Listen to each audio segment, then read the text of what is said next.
There's something almost predatory about how quickly a narcissist can identify the right person in a room full of people. Not the loudest person, not the most successful person, not even the most attractive person, necessarily. There's a very specific quality they're scanning for, something most people don't even realize they're broadcasting. And once a narcissist locks onto it, the outcome is almost eerily predictable. If you've ever wondered why it always seems to be you, why you keep ending up as the target no matter how many times you swear you'll see it coming next time, today we're going to answer that question honestly, and it's not the answer most people expect. Here's what almost nobody tells you clearly about how narcissists choose who to pursue. It's not random. It's not simply about proximity or convenience. It is, in almost every case, a calculated assessment, conscious or not, of exactly how much a person has to offer and exactly how likely that person is to keep offering it without demanding much in return. And I want to be very clear about something right from the start, because this is where a lot of people get stuck with painful self-blame. Understanding why you were chosen is not the same thing as saying you did something wrong. It simply means you had specific qualities, often deeply admirable ones, that made you exactly the kind of person a narcissist's entire psychological survival strategy is built to seek out. So let's walk through exactly what those qualities are, because once you see this pattern laid out clearly, an uncomfortable amount of your own history is probably going to make a lot more sense. The first quality narcissists consistently target is empathy, and specifically, high-functioning, deeply felt empathy.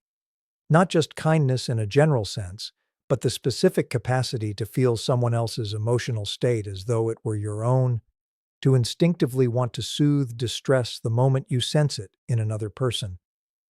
This trait, which in a healthy relationship becomes one of the most beautiful connective things two people can share, becomes something entirely different in the presence of a narcissist. Because your empathy doesn't just mean you're kind, it means you are wired to prioritize someone else's emotional state over your own comfort, your own doubts, even your own safety.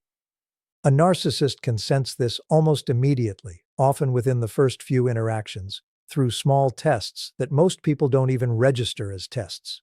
A slightly exaggerated story of hardship, watching how quickly you rush to comfort.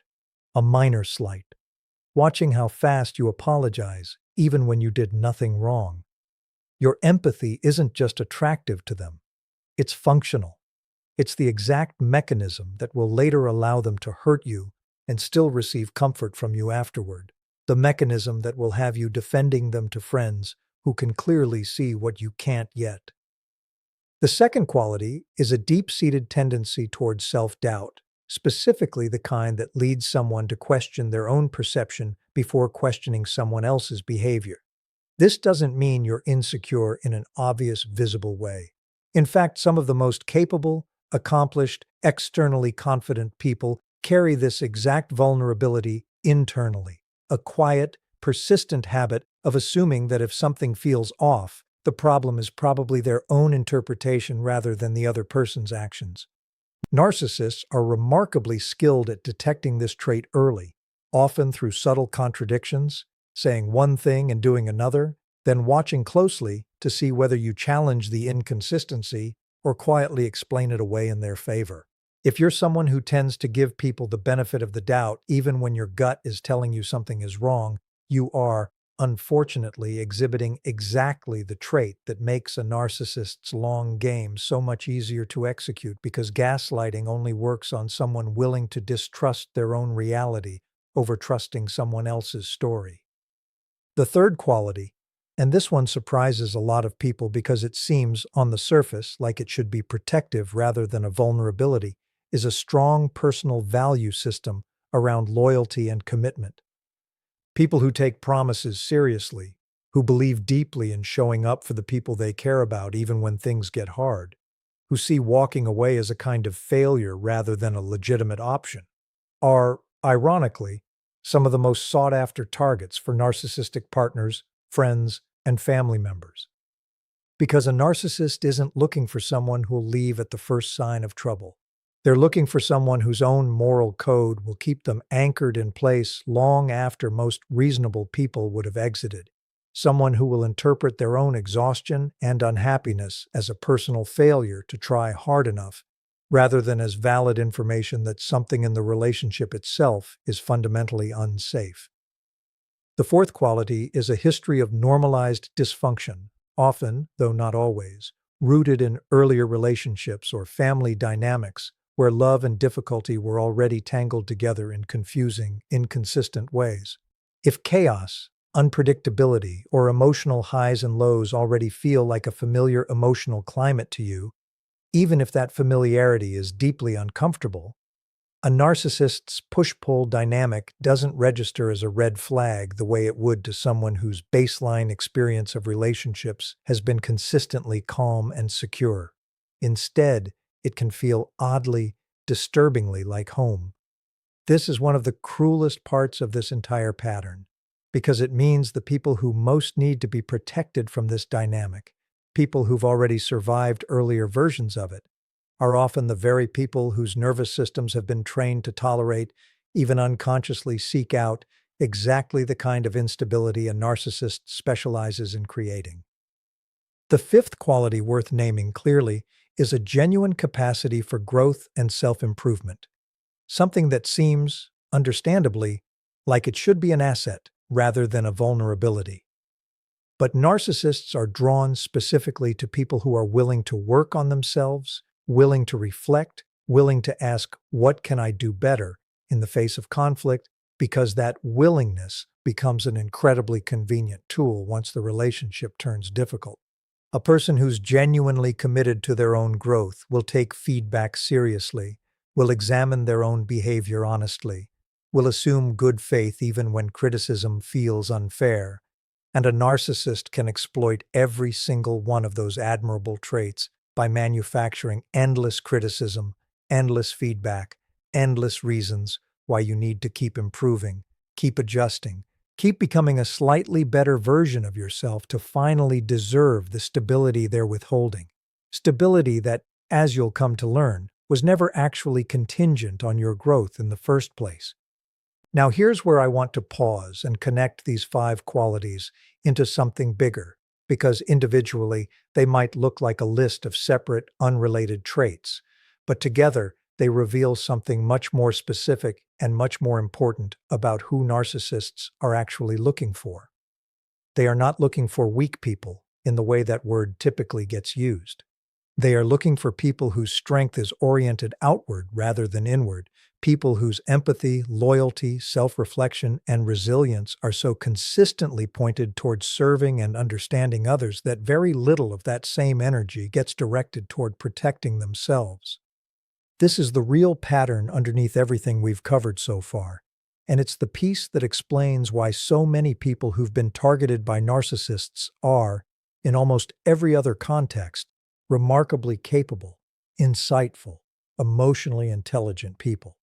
The very traits that make you an exceptional partner, friend, or family member to someone healthy are the exact traits a narcissist learns to weaponize against you.